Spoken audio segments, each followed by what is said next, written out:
Hello and welcome, my Paldean Leaves. So, we start fresh with a brand new anime for Pokemon. No more Ash, and yeah, I know a lot of people think that he might have cameo appearances or stuff like that.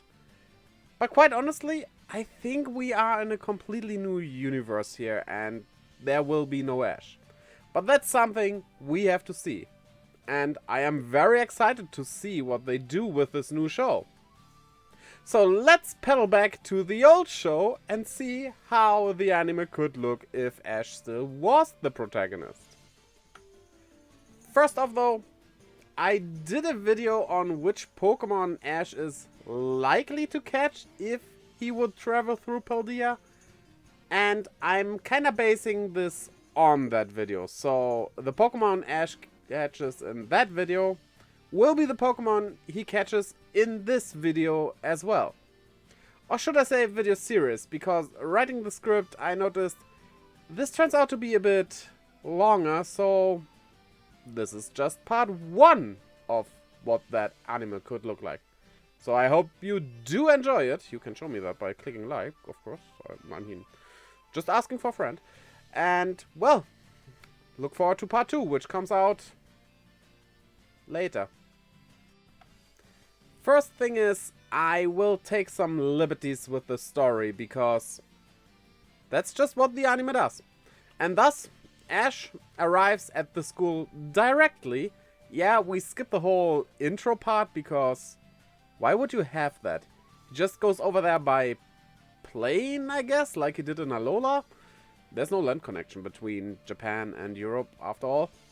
If the Pokemon world is based on our world, like geographically. But that's a different question.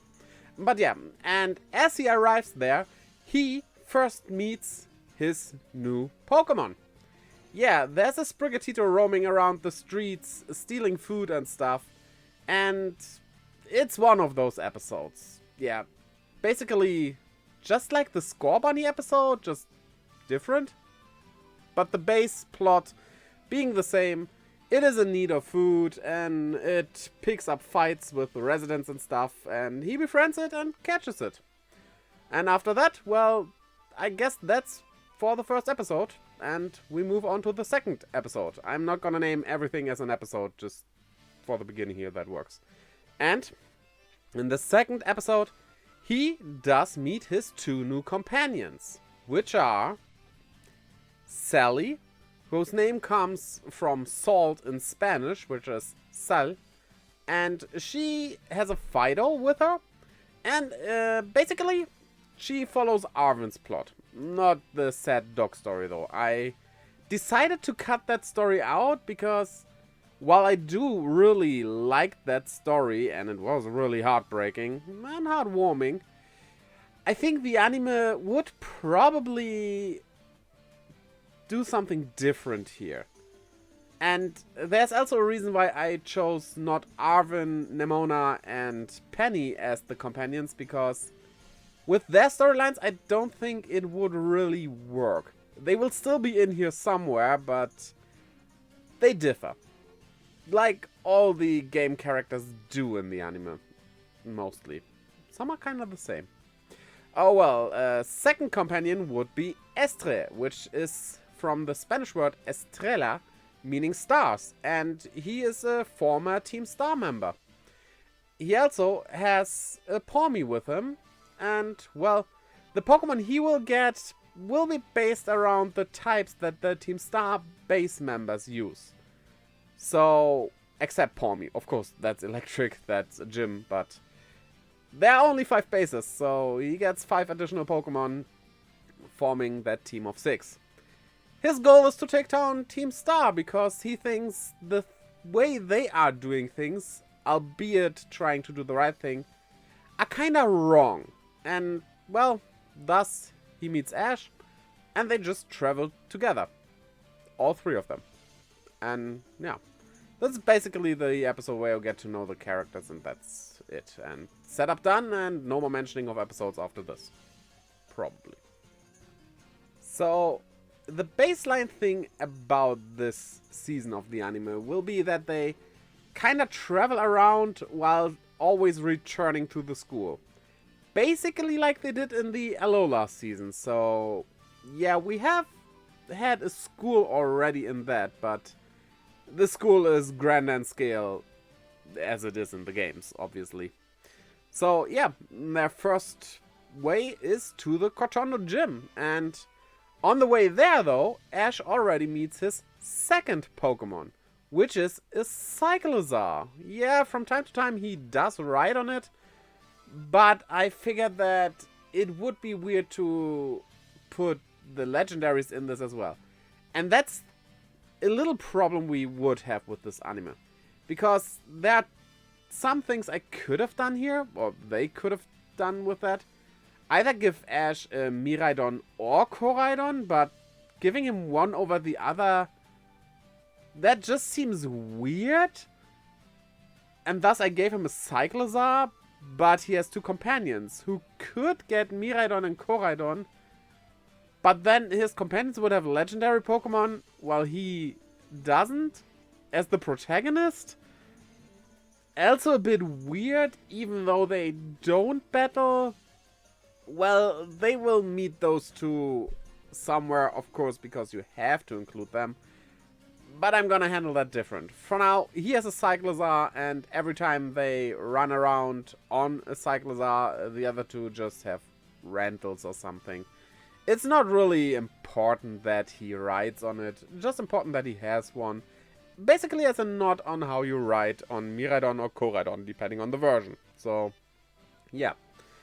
And well, with that as his new Pokemon, they move on to the Cortondo gym, where the first battle for a gym badge starts. And, well, Ash wins the gym battle. Yeah, I'm not going into detail on every battle, because it would just be they use attacks, they fight, stuff like that. I'm just basically gonna mention if someone loses or something bigger happens, but yeah, it's a fight against a gym leader. Especially against the first gym leader, those always go kinda smoothly, but yeah. After netting himself that gym badge though, they heard of a Capsakid that is attacking people near the school. And just fleeing. Well, the way it does it is, it attacks and runs away. It isn't even out for like a win or something, it just attacks and runs away. And thus they wanna hunt that so that it stops doing that. And while doing that, Sally managed to catch it. Remember, she has food-based Pokemon because she's the cook. And you always have to have a team that's themed around your interests. Kinda makes sense, but kinda doesn't. Oh well, yeah. She adds a new member to her team. There we go. And then we have a little problem with the games. Because I put it as they hear rumors about a Team Starbase near Cascarafa. And they decide to go there. Which technically is fine. Then again though, the problem with the rumors about the base. In the games it doesn't seem like people know where those bases are. And that's where I'm coming from here. Though these bases are kinda huge, and especially some of them are near cities. How did people not see those? It's weird. Just imagine the anime world, just everything is bigger and thus stuff can be more hidden. So the bases here are roughly in the same places, but with the bigger Paldea of the anime, they can be hidden somewhere, and thus the rumors, and they move over there for Estre to have his challenge. But before he actually takes on this challenge, they find a Mastiff that was abandoned by its trainer. Yeah, I guess you need a Pokemon episode that goes around an abandoned Pokemon.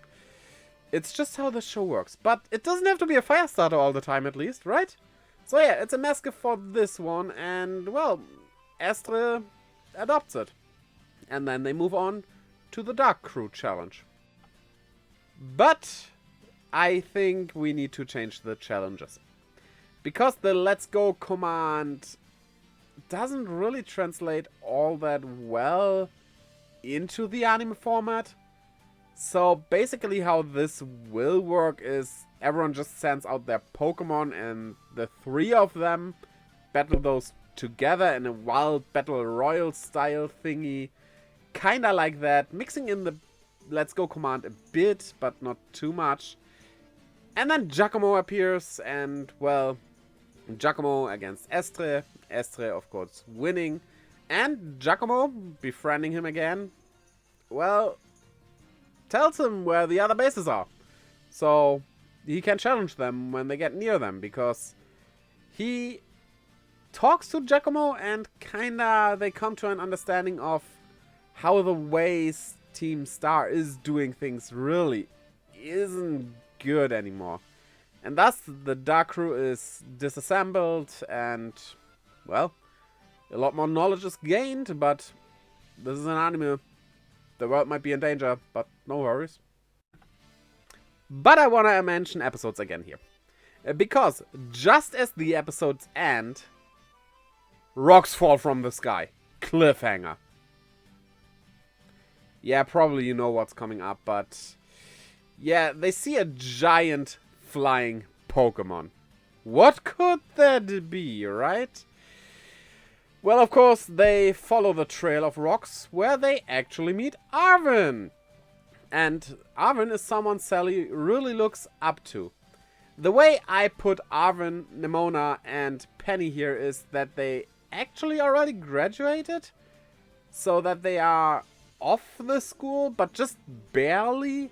And Arven was known to be a pretty good cook, which Sally wants to be as well. So, yeah.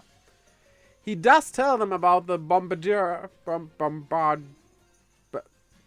That name is weird. Bombardier? I think that's how you pronounce that. Oh well, that rock-throwing stork. And, well, it throws rocks at random places, which is a problem. And adding to that problem, it's unusually big as well. Like, way bigger than the usual Bombardiers are. Well, they go up the mountain where Arven, together with Sally, because I will keep the dual battles for this, defeat the Bombardier and, well, everything is well. They go into the cave, get the Herba Mystica, and share it.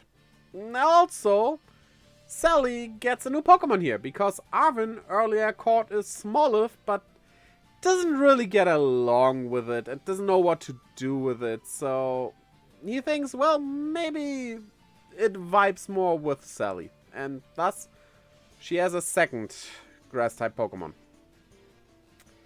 Yeah, well, I'm not gonna say that the teams they will have in the end are perfectly balanced. They will just be themed, and I think that's better for the anime. Finally back at school, we finally meet Nemona, who challenged Ash immediately because she obviously has heard about Ash defeating the champ Leon and being a pretty big and strong trainer, and she wants to fight him. Which she wins easily. And yes, I know, before you complain and, oh, Gen 5 Pikachu loses, which actually makes sense because it was sick and stuff, the reason for this is he only has 3 Pokemon. Pikachu, Sprigatito, and Cyclozar. Because he wanted to start over fresh in the new region, because he always does. But Nemona actually uses her team that made her a Paldean champ.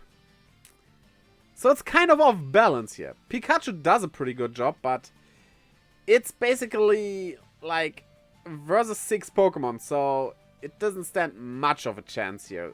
And yeah. But that win didn't feel right for Nemona. And that inspired her to challenge herself again. So she also decides to start over freshly and puts the Pokemon she has on hand right now into boxes, starting with a completely new team.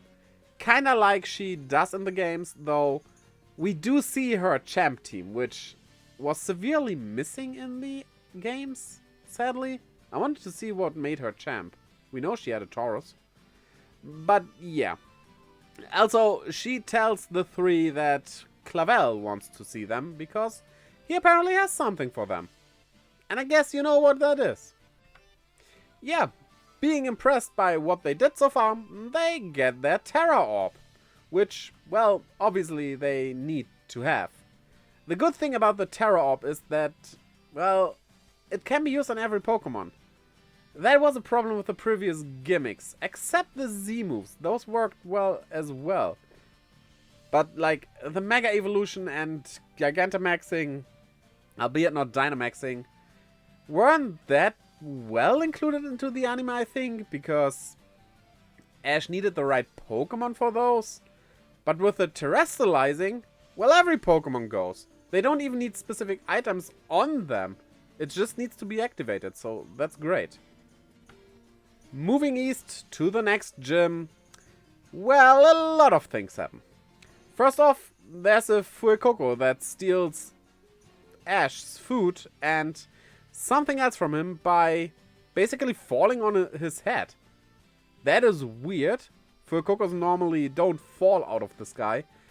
But yeah, with the food, also by accident, basically, Pikachu's Pokeball is stolen. Now you might wonder, is that even important? Because, like, Pikachu doesn't like to go in there as well. However, it is still an important memento of the journey of the two. It's their bonding item, kinda, you could say. Even they don't use it, it's still an important thing. So, they follow whatever hints they can gather of these two and actually meet them. And yes, the two, because it's not only a Fuecoco, it's also a Squawkabilly.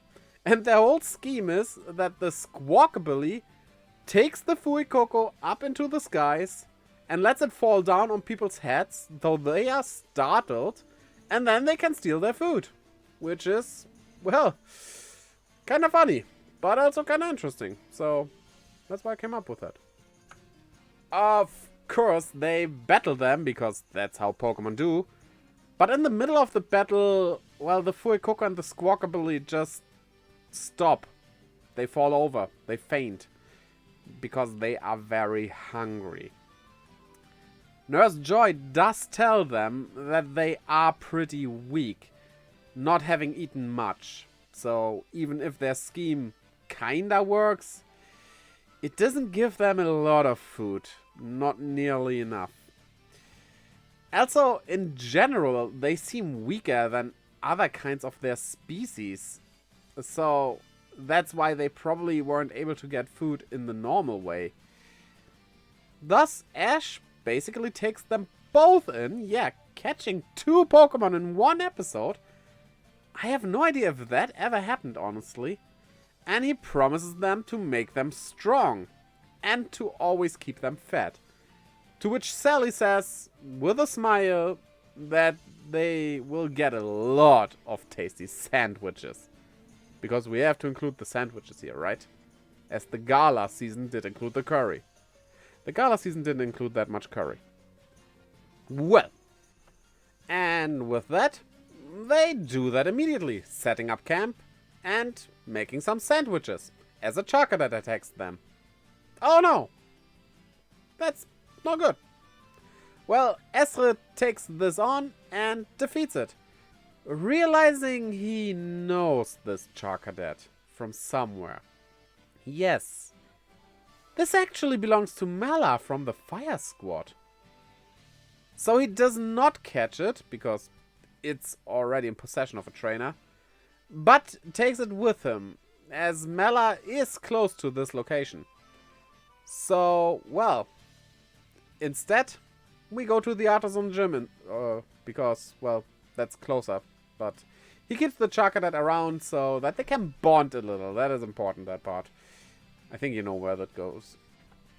At the Artisan Gym, we get 2 things happening in a pretty normal standard battle episode. Sprigatito evolves into Floragato. To what else would it evolve? And we learn of Pikachu's Terra type.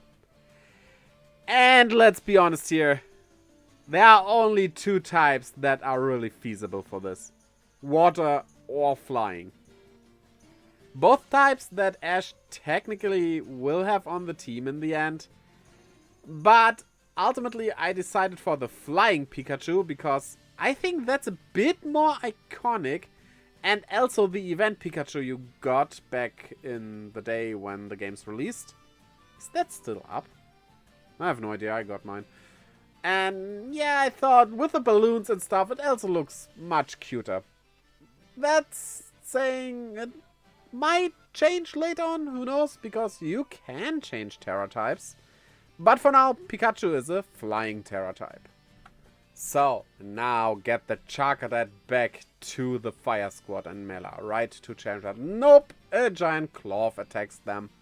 Yeah, this is the next Titan. Arven also appears and, well, again, together with Sally, they beat it and get another Herba Mystica.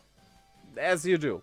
This seems, the way I'm telling it, really quickfire-like, but you have to imagine this as an anime. It does have more stuff in one episode than just, yeah, they battle and win. Just, I cannot go into every detail or, well, animate this because that's just overkilling it. So, yeah, that's how this goes. But then, finally, they do arrive at the Fire Squad base. Which is, again, just a general battle episode because, battle episodes are good. If done good. Yeah, if you do something good, it's good. Would have thought that. And, well, after defeating Mela, she reveals her backstory to them. And in the end, gives the Pokeball of Charcadet to Estre because they have bonded by now so much that he should take care of it, really. And thus, they move back to school. Where they meet Penny, who is disturbed by Team Star. As it was in the games, kinda just at a different point. Penny does thank them, but quickly goes away. And Estre mentions how somehow the voice seemed familiar, though. Like he heard that somewhere. But can't really put his finger on it. And yeah, obviously you know who Penny is and stuff. The games are out for half a year already. Oh boy. But yeah, I will leave out Cassiopeia and Clive and stuff because I think while Clive is really funny and could also be funny in an anime, with the way I set up Estre, it doesn't really seem necessary to have those two in here. It wouldn't really work. But yeah, with that done, this is the end of part 1. So yeah, we got some batches, we got some new Pokemon. Part 2 will come, like I said, later. And now it's on you. You are challenged to tell me in the comments what you think about my idea here and if you look forward to part 2, because I'm probably gonna do it, but I like being praised and stuff, so do it. Come on, do it. Also, get yourself some own gym badges by clicking the like and subscribe button as well as that little bell, and check out the links down in the description below, leading to my Twitter, Instagram, and Discord, where I post stuff, keep you updated, all the good things, to my merch store, as well as to my Twitch, where I live stream every Friday, Saturday, Sunday, and Monday. I hope to see you over there as well, and until next time, bye-bye!